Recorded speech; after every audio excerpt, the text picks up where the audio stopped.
Okay, social distancing day 1. Well, forced social distancing. It's turned everything on its head, hasn't it? Right, I've got to go to...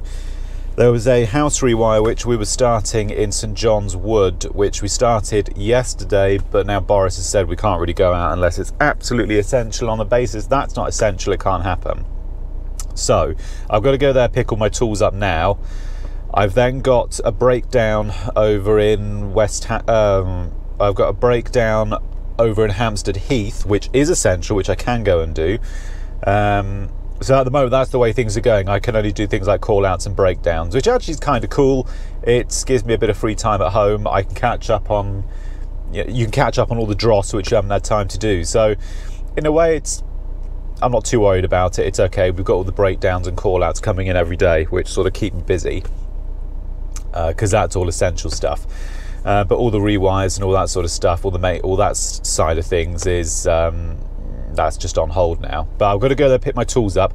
In fact, I'll go there and I'll give you a quick walk around while I'm there, because you haven't actually seen the job. So I'll give you a quick walk around, and yeah, you can see what I was doing. And maybe at some point in 6 months I'll pick it up again. I don't know. Anyway, 2 minutes. Let me get down there and I'll show you. Now, like I say, this was a flat rewire which I started yesterday, but because of this virus, we can't work here now, really. You haven't seen this place. This was, I'll give you a rundown, actually. I'm walking around all day with this anti-bac, and everywhere I'm going, I'm just making a real effort to constantly keep spraying on my hands, and you forget how actually easy it is to pass stuff to other people. But anyway. Okay, so this is it, right? So basically, the fella bought it, and he had a company in doing the rewiring, and I believe, I didn't want to pry too much, but I believe what happened is they went bust. I've come in, I've taken it over, and I've got to finish it. So this here is the living room. That there will be the kitchen just there. And the ceiling here, we've actually not done anything yet. We ran a couple of these speaker cables in yesterday on day 1, but that's all we've done. But these are all the data.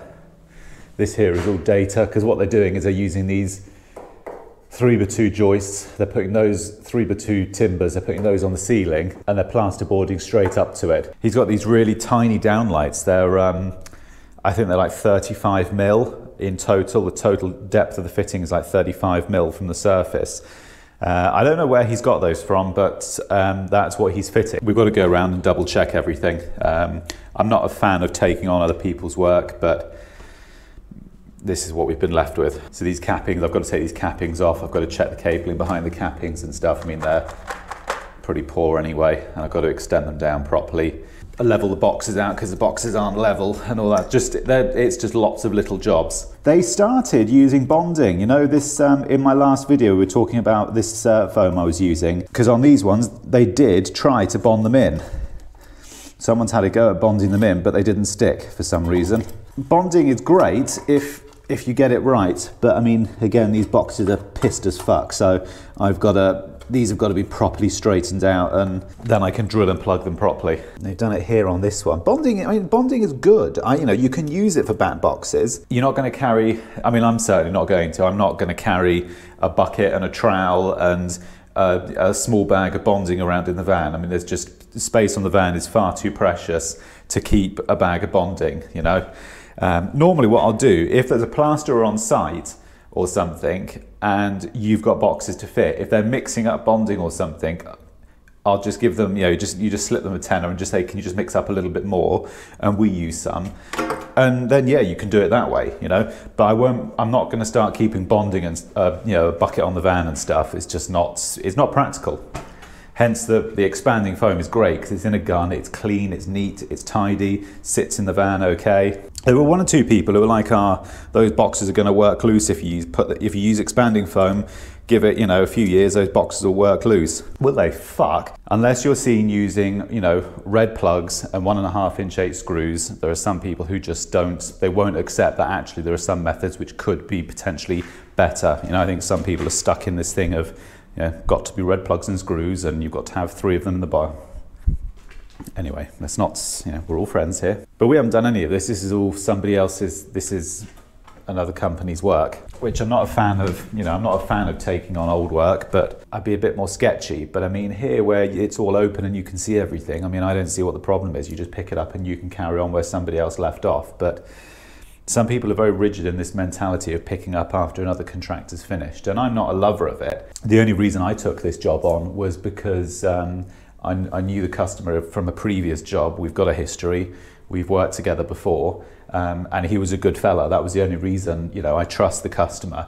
Had this been a customer who I'd never worked for before, this would probably be a different story. I'd have either quoted it higher or I'd have put in much more stringent terms and conditions or something. But this was actually Harry's gear. He left it here the other day. So, well, I was expecting us to come back here tomorrow, but last night when Boris announced this thing, it's buggered us actually here on this job. So I'm just picking up the last few bits of ours, and that's it. I'll head home for 3 weeks. And I mean, there's plenty of other stuff we can do. We've got call outs and breakdowns. I've got and like jobs in schools and stuff. Schools are all shut at the moment. So anyway, give me 5 minutes. Let me get all this down to the van. I'll catch up in a sec. Yeah, to be honest, we started here yesterday.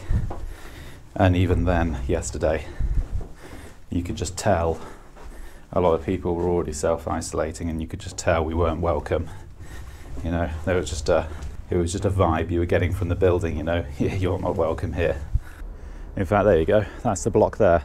The problem is, and there were some contractors who were still working, you know, but you try working in a block like that with an SDS drill all day, you know, in this current climate, you're just going to really fuck people off, you know, because that's kind of half the battle here at the moment. You know, technically, I mean, I'm alone there. I mean, I could still carry on there, but the problem is, I've got to put all of those chases in the wall. I've got to make some of those chases wider and stuff.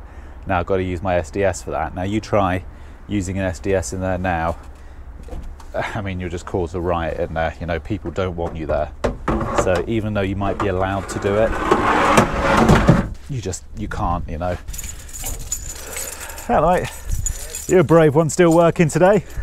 You're a brave one still working today. Yeah, 2 of us. I guess if it's people around. Well, so. That's kind of half the thing, isn't it? There's no one around, you know. We're working just in there, but I mean, we've had to stop now because you start using power tools in there and stuff everywhere. Oh. I mean, you'll just piss people off so much. Yeah, at the moment, no complaints. Yeah. Oh, well, best of luck, mate. Yeah. Okay. Now the next job that I can do, that's a breakdown over in Hampstead Heath, which is just a couple of miles away. Boiler's not working. So for that sort of stuff, I'd consider that a genuine reason to go and do something, you know, to go and work. When they turn the boiler on, apparently it trips a fuse or something. So I'd say that's a suitable reason to do a call out. Let's go and have a look.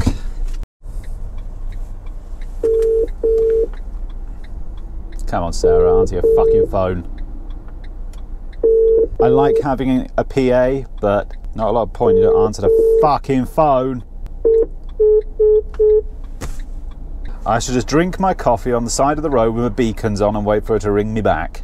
Yeah, having a PA it's good in the respect that my phone doesn't ring anymore because all the customers ring Sarah. You will meet her at some point. So it's good in that respect, but it solves a bunch of problems, but also creates others. So it's like you try to fix problems and it fixes them, but it creates new ones which you just never even thought would occur. I don't even know what the address is because you haven't put it onto the booking system. The problem we've got at the moment is we're trying to find a system which works, but we haven't found it yet. We're trying to find some sort of harmonious system where when a job comes in, she can then put it on some sort of booking system. And we've tried numerous ones, but we just haven't found one yet which just works. I think just WhatsApp group seems to work best, actually. Oh, I'm glad you could come to work. How are you? Shut up, I'm still in Littles. I told you I'd have to go this morning. Ah, fuck, sorry, I forgot. You haven't got the address for that job in Hampstead Heath, have you? That breakdown, for that boiler. Did I not give you the phone number or anything? No. No, you lost points there. You weren't very efficient. You were doing really well up to that point, Sarah. Honestly, you were almost going to get a gold star, and you were so close, and you fucked it up. You said you've been there before. Yeah, I've been there. I have been there. I just can't remember what the house number is, but there's one of these gates at the front, and unless I know what the secret handshake is, it won't let me in. Let me go to the gate and just see if I can work my way in. If not, I'll give you a buzz back, and I'll have to get his phone number off you. All right, I've got a breakdown call over at oh God, I can't. Electrician Tom, Nagy. They're expecting me 8 to 8:30. Yeah, I know that. I just couldn't remember the house name, but yeah. Take care, boss. Okay, this is an interesting little call out. So what's happened? They've got a cylinder, right? And it's got your element down there, element up here, a few spurs in there which control it. So that's the lower immersion, that's the upper immersion, and they're just fed under here, up here, and it goes into this fuse board, right?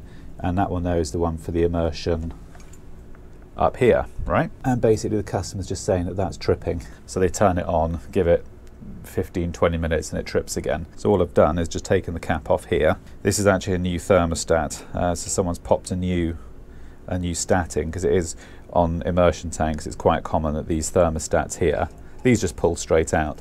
It is quite common that these can fail, and you just won't get any hot water. So it won't be a tripping issue. It'll just be they switch it on, they got no hot water, and normally, as a good rule of thumb, these are what fail. But in this case, we haven't got that. It's just tripping the MCB. So I'm just gonna take this off, and I'm just gonna disconnect the neutral for that circuit. Probes, let's put one on earth, one on line, like so. I normally start testing at 250. We're good, so let's turn the spur on. Okay, normally what happens if it passes at 250, I'll then crank it up to 500. Okay, let's do neutral to earth. We've got a dead short between neutral to earth. This actually is just to test the integrity of the cabling going up to the cylinder. This isn't actually to test that. I just want to test the integrity of the cabling and make sure, because a plumber's going to have to come out and change this by the looks of it, and I just want to make sure that the cabling going up to it that's working as it should. But we've got a neutral to earth fault on that, because you shouldn't have anything between neutral and earth, and here we have. So it looks to me like a plumber's going to have to come out and change that heating element, and I'm guessing he'll probably do that one down there while he's there. What you can do is just check the cabling coming up to the cylinder to make sure that's working 100%, because the plumber's going to have to take this element out to put a new one in, and he's going to have to drain down the cylinder to do it. But that heating element's what, 20 years old, maybe a bit more, so it's not, I wouldn't say that's a bad service. You know, it's done 20 years service. It's about average, I'd say, 20, 25 years, maybe a bit more even, I don't know. Right, let me get out of here, I'll see you in a bit.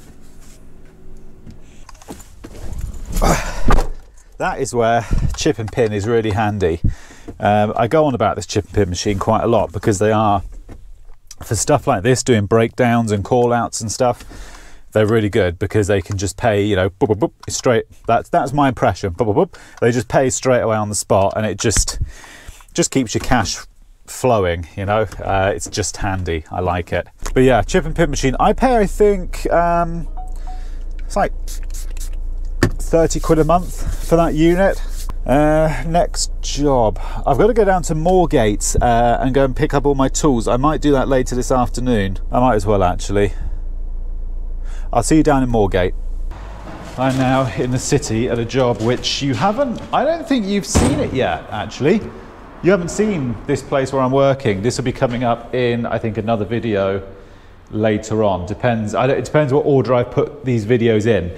But I don't think, as of this moment, you've actually seen this job yet. But I'm now not working here for the foreseeable future. So everything's going into the site store to stay safe while I'm not here, because at the moment everything's just chucked in the corner of the site. Don't think you've seen it yet. That's the board I've fitted. I went through all the trouble of putting all of this beautiful trunking around the board. I come back in and they've gone and put this stud work all the way around it. How am I now supposed to take that piece of trunking lid off? But that's a classic example. That's now got to come out. This will have to come out. Something's got to move here, because how am I supposed to now run all my cabling? How am I supposed to take this lid off? How am I supposed to take all of this? How am I supposed to get to any of it now? It's just, everything nowadays is just done with this mentality, someone else's problem. We do it, don't worry, we do it, we quick, don't worry. Yeah, all right. I'm now the silly twat that's got to sort it. So yeah, I don't think you've seen this place yet. This is all the tray we've been putting up. Fuck, it's a lot of work. There's so much effort's gone into this place. Pipe bender, nearly 500 quid. All right, I need to put some of these ladders on the van. I don't want these staying here this period, just in case the site gets broken into or something. I don't want my shit being left here. City today, it's quiet as fuck. When it's like this, I kind of like it, you know. You can drive really easily through the city at this rate. I took minutes to get in here. 20 minutes I was in, proper quick. I've got a feeling this might be breaking a few manual handling rules. The city is seriously quiet today. I think it will stay this way for quite a while now. I don't see it reverting back to normal anytime soon. This is all the tray work we've been putting up, fire alarm systems going in. This has all gone in. All this tray work here, that's all gone in. But these are all the sounders, strobes and stuff, because there's strobes here because we need visual confirmation here and stuff for the fire alarm system. Panels going over there, but I think you'll see this in another video. 12 treads are still there, but they're just gonna have to stay here because I'm not loading those myself. That's definitely a two-man effort. All right, bye-bye site.